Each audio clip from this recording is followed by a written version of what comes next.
Cogito, Cogito, un nouvel angle pour comprendre l'actualité. un nouvel angle pour comprendre l'actualité.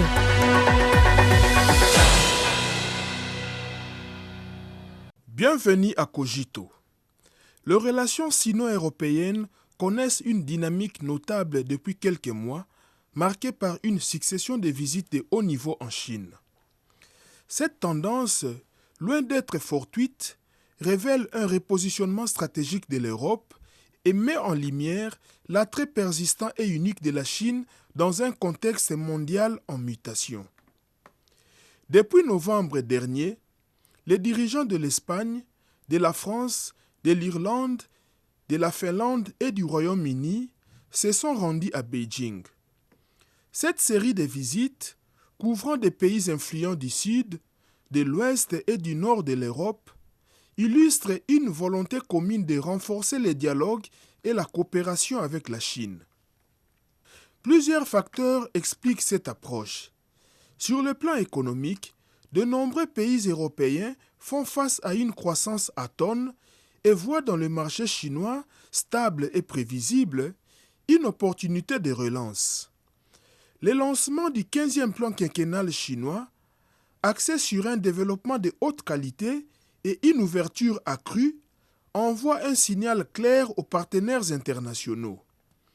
Par ailleurs, face à la montée de l'unilatérisme et du protectionnisme, l'Europe semble adopter une posture plus pragmatique, cherchant à équilibrer ses relations avec les grandes puissances.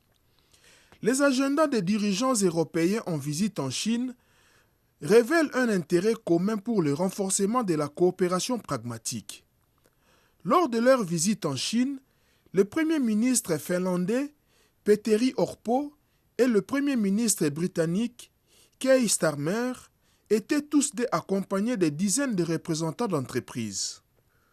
Pour Jussi Erlin, vice-président du conseil d'administration de Kon Corporation, le marché chinois va devenir le plus grand moteur de croissance du groupe finlandais.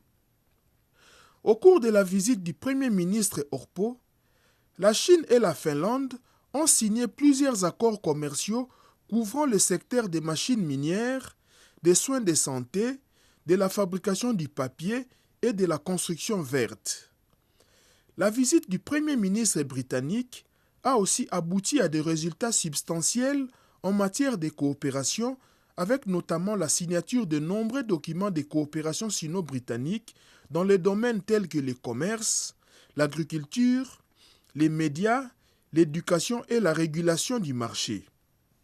Le PDG de la société Alnon, Brian McNamara, a qualifié la Chine d'un marché essentiel pour atteindre l'objectif de la société qui consiste à gagner 1 milliard de nouveaux consommateurs d'ici 2030. Selon lui, la société servira mieux les consommateurs chinois en augmentant sa capacité de production, en accélérant l'innovation et en renforçant ses chaînes d'approvisionnement en Chine. La société AstraZeneca a quant à elle annoncé son plan d'investir plus de 100 milliards de yuan en Chine d'ici 2030 afin d'étendre sa présence dans la production et la R&D pharmaceutique. Cette vague diplomatique intervient aussi à un moment où les relations sino-européennes, parfois affectées par des perceptions biaisées ou des influences extérieures, ont traversé des phases de tension. Les dirigeants chinois réaffirment régulièrement que la Chine et l'Europe sont des partenaires, pas des rivaux, et que la coopération l'emporte sur la concurrence. Les échanges directs et les résultats tangibles contribuent à apaiser les malentendus et à réorienter les partenariats vers une trajectoire plus stable. Au-delà des intérêts économiques, ces rapprochements répondent à une nécessité géopolitique. Dans un monde marqué par l'incertitude et les transformations, la Chine et l'Europe expriment une volonté commune de défendre le multilatéralisme et le libre-échange, se positionnant comme des forces de stabilité et de prévisibilité. Alors que l'Europe recalibre sa politique étrangère face au bouleversement du siècle, le choix du dialogue et de la coopération avec la Chine apparaît comme un alignement sur les tendances de l'époque, ouverture, pragmatisme et recherche de développement partagé. Ces visites successives ne sont donc pas seulement protocolaires.